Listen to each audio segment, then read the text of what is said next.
Hello and welcome to my review of the Cursemites from the Gellerpox Infected faction.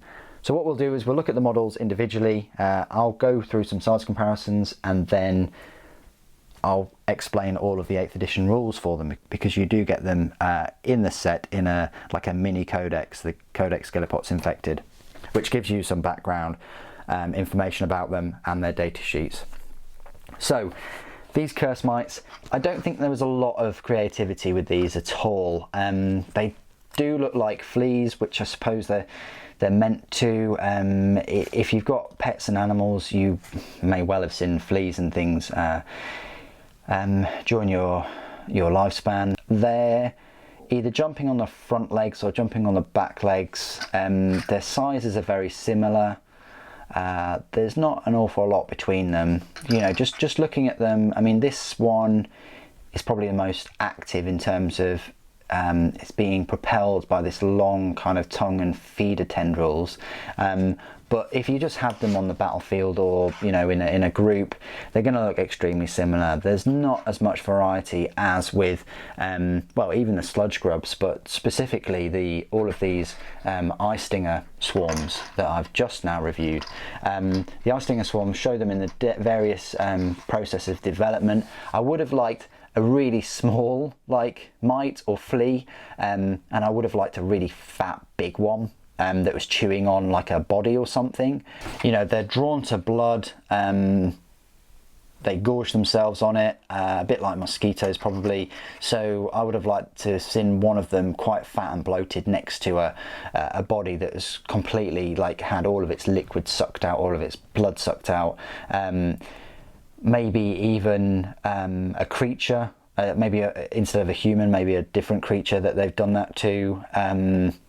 And also maybe one that's just maybe possibly given birth to a load of eggs around it. I think there's just could have been more creativity with these compared to the other models in the set. Unfortunately, they're very kind of samey and not as striking as the other models. But putting them together, an absolute doddle, because they're just 4 miniatures that you just glue onto the bases, like all of the miniatures of this size in the set, of which you get 16 of them. So they're very, very easy to build in that respect. Won't take you long at all. Let me show you some size comparisons then, see how they stack up. So I just then showed you them compared to the eye stinger swarms.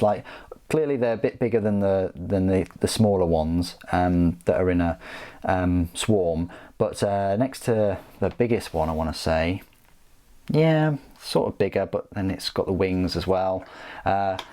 Compared to like a glitchling, the glitchlings are bigger, and they have the little improvised weapons.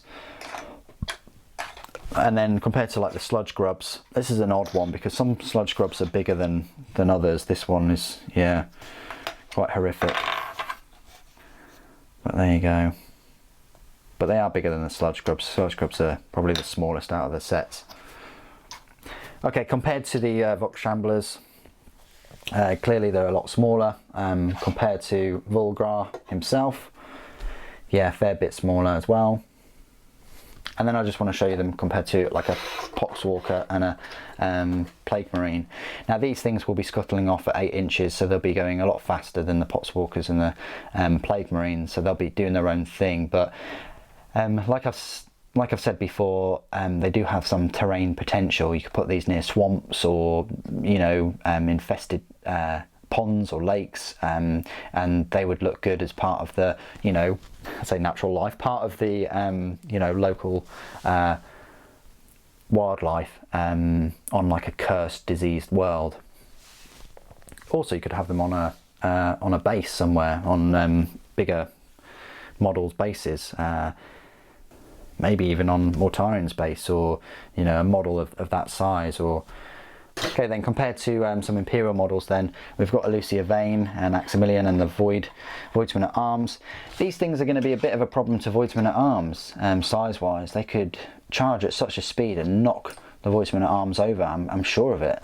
And poor old Aximilian, just every little creature that I compare him to, he just seems swamped by these horrible things. I mean, there he's got a horrible case of when fleas go bad, hasn't he? So compared to a couple of other Imperial models, so you've got a normal Space Marine and an Intercessor, clearly they're way bigger than these Cursemites.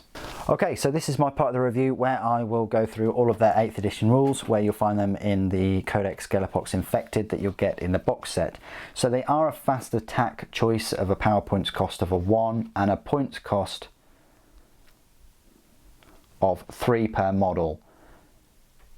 So that's 12 points, exactly the same points as the Eye Stinger Swarms, but slightly cheaper than the Sludge Grubs. So what do you get for these points?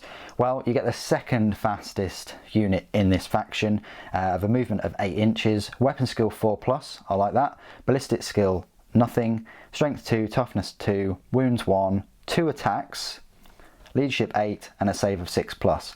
So a high leadership, a decent number of attacks, you know, you've got 8 attacks there. This unit contains 4 Cursemites, each is armed with a blood-sucking proboscis. Only one of this unit can be included in your army.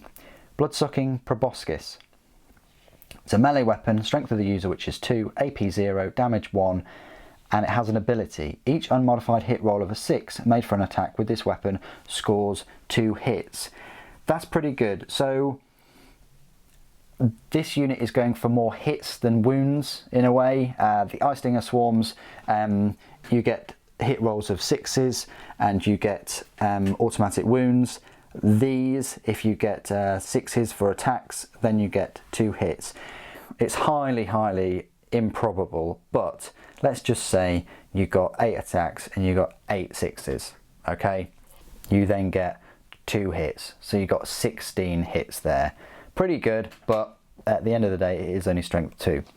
So abilities, Vulgrav's followers. Again, if Vulgrav's in your army, you've got to put them near him. Mutoid vermin, the same as with the Eye Stinger Swarms.